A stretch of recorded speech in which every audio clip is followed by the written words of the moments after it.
ఎడారిలో సెలయేళ్ళు. ఆగస్ట్ 21వ తేదీ కొరకు వ్రాయబడిన ఈ భాగాన్ని మీకు చదివి వినిపిస్తున్నది సహోదరుడు పాల్ సుందరం. విశాలమైన స్థలమునకు ఆయన నన్ను తోడుకొని వచ్చాను. నేను ఆయనకు ఇష్టడును గనుక ఆయన నన్ను తప్పించెను.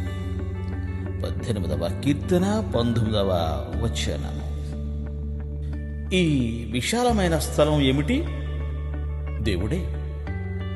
అన్ని ప్రాణులు, ఈ జీవధారలన్నీ అంతమయ్యేది ఆ అనంతుడిలోనే.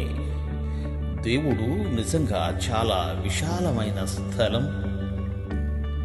దావీదు అవమానాలు, దూషణలు, లేమి వీటన్నిటిని సహించి ఈ విశాలతలోకి రాగలిగాడు.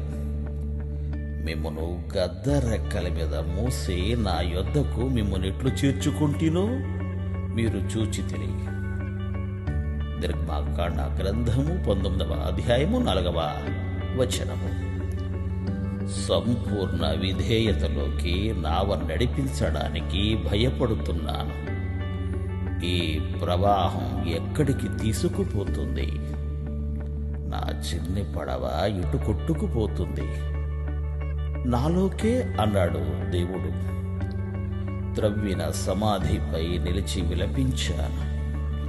రేకెత్తిన ఆవేదనతో అడిగాను, నేను వేసే ఈ విచారపు అడుగులు నన్నెటు నడిపిస్తున్నాయి?